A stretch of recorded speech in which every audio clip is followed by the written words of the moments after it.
두 개의 길이 펼쳐져 있습니다. 먼저 능력의 세계, 설계자 준호는 단호합니다. 능력에 따라 일하고 그 결과대로 나눕시다. 더 많이, 더 잘하는 이가 더 풍요를 누리는 것이 정의입니다. 보십시오. 자신의 능력을 최대한 발휘한 사람들이 이 기계를 만들었고 그들의 삶은 그 결실만큼 빛납니다. 그러나 현명은 그 화려한 도시의 그늘도 보았습니다. 능력이 부족하거나 불운했던 이들은 번성하는 도시의 외곽에서 불안한 삶을 살고 있었습니다. 그들의 몫은 작았고 그들의 불안은 컸습니다. 결과에 따른 분배는 공정할지 몰라도 인간적인가? 현명은 능력의 세계를 떠나 평등과 조화를 약속하는 필요의 세계로 나아갔습니다. 필요의 세계의 설계자 예원은 말했습니다. 능력만큼 일하고 필요한 만큼 나눕시다. 모두가 안심하고 잠들 수 있도록 부족함이 없게 하는 것이 우리의 목표입니다. 이곳에서는 아무도 굶주리지 않았고 병든 이는 보살핌을 받았습니다. 최소한의 필요가 충족될 때 비로소 인간은 자유로워질 수 있습니다. 하지만 현명은 밭에서 일하는 사람들의 느슨한 손길을 발견했습니다. 많이 일하는 사람이나 적게 일하는 사람이나 몫이 같다면 능력이 있는 이들은 더 이상 자신의 최대치를 발휘할 동기를 잃었고 나태함은 전염병처럼 번졌습니다. 결국 예원은 고백했습니다. 이상은 아름다웠으나 역사의 실험은 실패했습니다. 필요에 따른 분배는 인간의 불완전한 본성, 즉 이기심과 만나 시스템 자체를 무너뜨렸습니다. 공산주의로 불렸던 필요의 세계는 이미 역사적인 실패로 결론났습니다. 그 이상이 아무리 매력적이라 해도 뒤로 돌아가는 것은 길이 될 수 없었습니다. 결국 우리가 마주해야 할 현실은 능력의 세계의 자본주의였습니다. 그러나 그 시스템의 차가운 폐해를 수정하는 것은 필수였습니다. 결함을 고쳐야 합니다. 진정한 발전은 공산주의로의 회귀가 아닌 자본주의의 효율성과 인간적인 연민이 결합된 더 나은 분배 시스템의 지속적인 탐구에서 나올 것입니다. 앞서 얘기는 자본주의와 공산주의의 본질적 차이, 그리고 우리가 선택해야 할 현실적 길이라는 주제를 상징적으로 그려본 것입니다. 먼저 두 체제를 압축적으로 보여주는 문장을 살펴보겠습니다.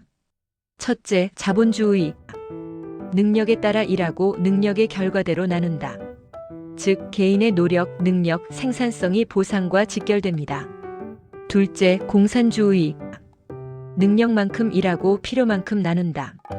즉, 개인의 필요가 기준이 되는 분배이며 이론적으로는 평등해 보입니다. 두 문장만 보면 공산주의가 더 따뜻하고 인간적이게 느껴질 수도 있습니다. 그러나 문제는 현실에서 작동하느냐입니다.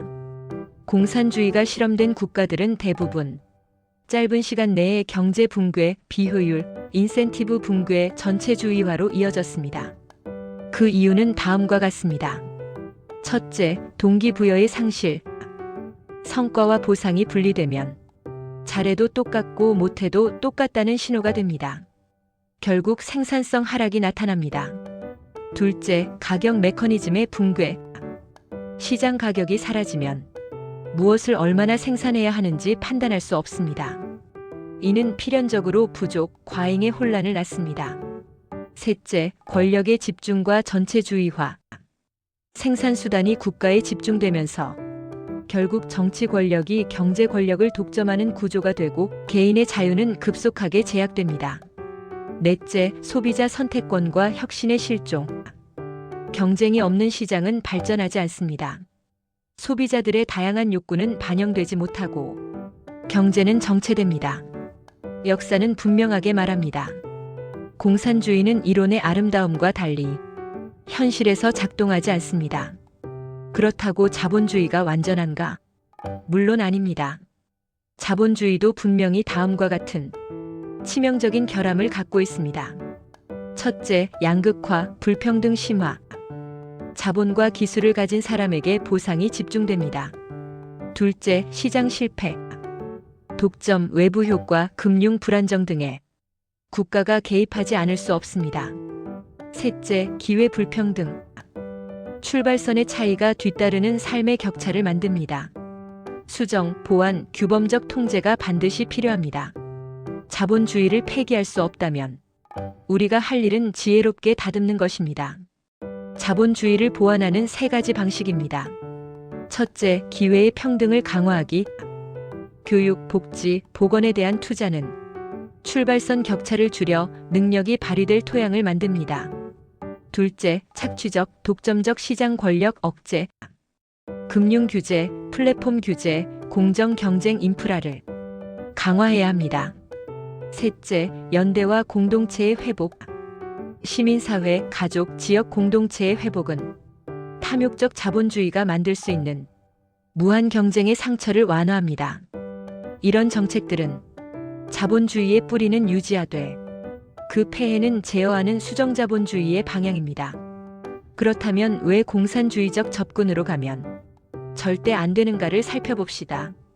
종종 필요 중심 분배, 전면적 균등 분배, 강한 국가 개입이 강조되며 일종의 공산주의적 사고방식이 부활하는 모습을 우리 사회에서도 종종 볼 때도 있습니다. 하지만 그것은 역사가 이미 실험을 끝내고 결론을 내린 길입니다. 그 길로 가면 단기적으로는 따뜻해 보일 수 있지만 장기적으로는 세금 폭증, 생산성 저하, 국가 부채 폭발, 청년 세대의 미래 박탈, 경제 활력 상실로 이어질 것이 뻔합니다. 따라서 우리가 추구해야 할 것은 현실에 작동하는 따뜻한 자본주의이지 실패가 증명된 공산주의적 분배 환상이 아닙니다. 결론입니다. 자본주의와 공산주의는 각각의 철학과 가치가 뚜렷합니다.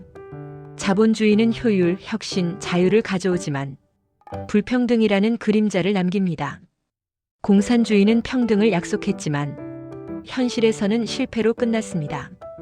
우리가 선택해야 할 길은 명확합니다. 자본주의의 기본 원리는 유지하되 약자를 보호하고 기회를 보장하는 방향으로 똑똑하게 보완하는 것입니다. 그것이 개인의 자유, 사회적 연대, 경제적 활력이 가장 조화롭게 공존하는 길입니다. 이상입니다. 감사합니다.